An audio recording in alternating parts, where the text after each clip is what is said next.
Hey everyone, Chris Haddon, Jason Balin, co-founders of Hard Money Bankers. Please check us out, hardmoneybankers.com and Facebook/hardmoneybankers. Today, important question for you. Are you treating real estate like a business or like a job?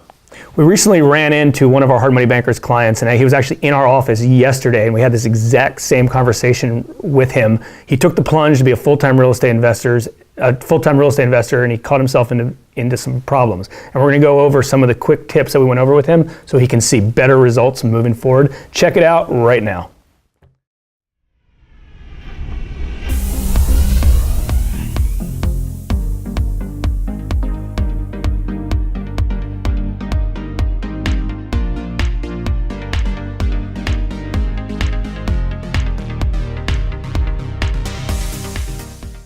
Okay, so when we were talking with the client yesterday, we were giving him some practical steps and some here's like step-by-step stuff to do.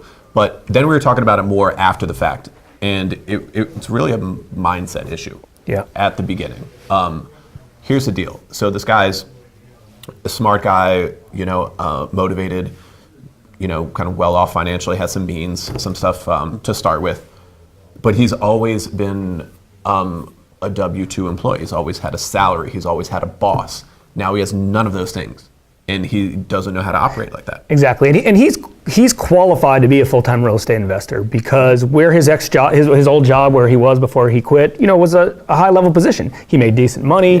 He had cash. He has a lot of resources and ambition to succeed. But like Chris was saying, at the same time, he wasn't used to the plunge of like, hey, listen, man, like you don't have anyone telling you what to do anymore. Mm-hmm. That accountability that a boss is gone. Exactly. You have it's all up to you. And we've been helping him along the way and guide him a little bit as he took the plunge. We know we can get some loans from him. He's kind of become a friend over the years. So like we know who it is, and he's very capable of doing so. But that was his biggest thing, was the mindset, which was like his aha moment the other day.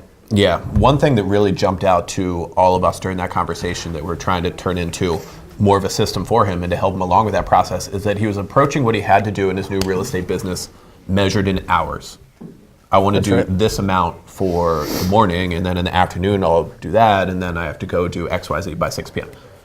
Well, there's a problem with that. It's not about hours when you're trying to make something out of nothing, whether it's your real estate investing deals or your business as a real estate agent when you start with no clients, or whatever the company might be, because this is a company, it is a business.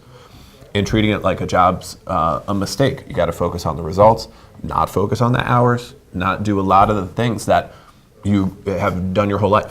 Yeah, and a real simple one, which was like, "Are you kidding me?" type was when he was telling us this. So he spent a good amount of money on direct marketing. We've always considered direct mail probably the number one source to get deals, and he's been mailing consistently all the time, and he was struggling a little bit about, hey, I haven't got the phone to ring that much, or I haven't got great appointments. We're like, okay, let's figure out a way to just to re-engineer what you're doing. Picked up the phone, gave him a call, and it went right to voicemail.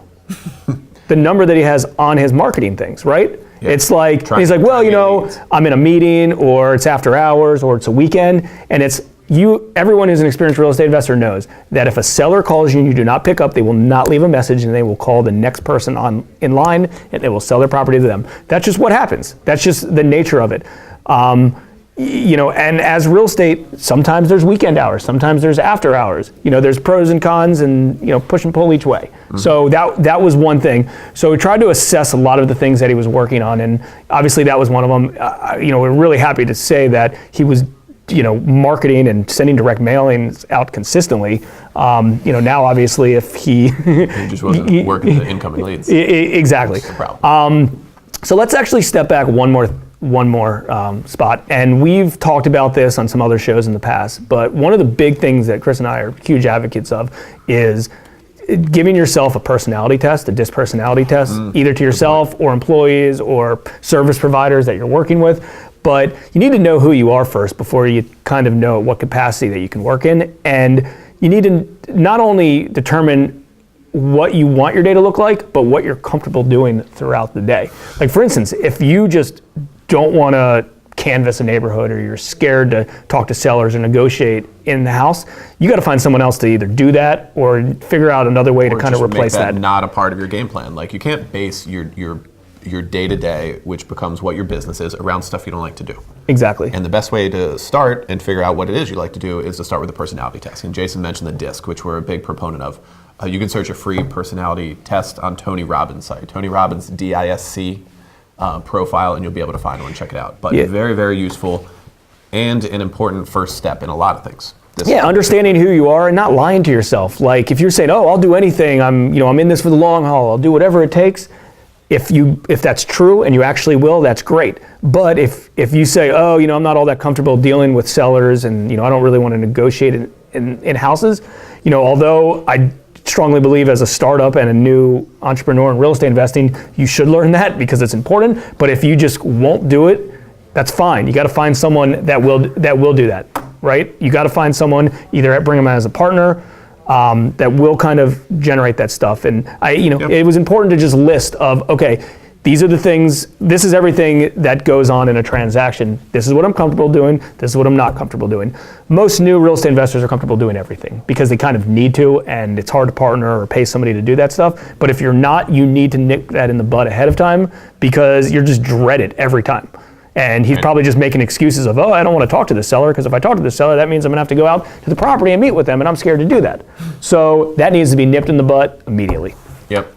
Yeah, so we're going through a couple different ways out of having this problem. If you find yourself trying to do real estate or trying to do whatever it is you're doing and approaching it like a job and trying to back it up and to approach it like a full-on company and business, start with the personality profile. Get very honest with yourself about what you do and don't want to do within that business. Like in real estate agents, for example, like people aren't door knocking like they used to, and most people don't want to, ourselves included. Who wants to go door to door, Sure. So be very, very honest with yourselves on the things you do and don't want to do. And that tends to correlate too with what you're best at. And then move it down a line to get into a daily or weekly game plan of here's what I do. I would try to stay away from here's what I do during these time frames and just focus on the results of if you're going to, make 5 outbound calls or something like that. Or if it's like these days of the week I have to get that mailer dropped, or, break it down into real actionable results, not just doing an activity for a time frame, but X amount of whatever, right? We actually left it with him, and Tony in our office actually volunteered to do this.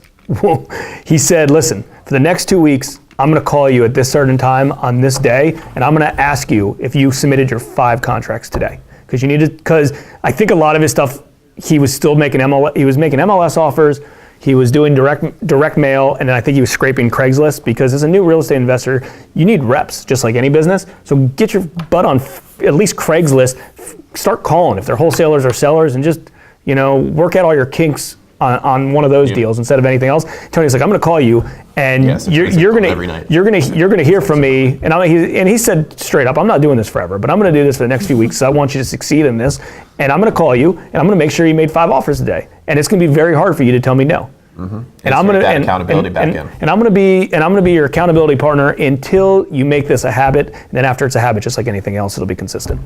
So those were some important things that we took that I felt, we all felt that we could share with, share with everybody, because, it's relevant to a lot of real estate investors, because, we all know that 90% of real estate investors that we encounter on a regular basis just haven't done a deal yet, and they want to, they just haven't. And this guy's taken a big plunge. He's quit his job. He has the financial resources and the other resources, the success team around him, and he's got everything it takes. So we wanted to help push him to the next level. For sure, and I'm sure it applies to a lot of different people. And if they've ever gone out on their own to, break away from the salary position and follow whatever business they're passionate about, could definitely find themselves in this spot. It's a very, very common thing. So we wanted to weigh in on that. Hope you got something good from it. Chris and Jason from Hard Money Bankers and REI 360. Check us out any social media, hashtag the REI 360 show. If you need a loan, go to hardmoneybankers.com. And if you need some software, go to rei360.net. Until next time, thanks guys.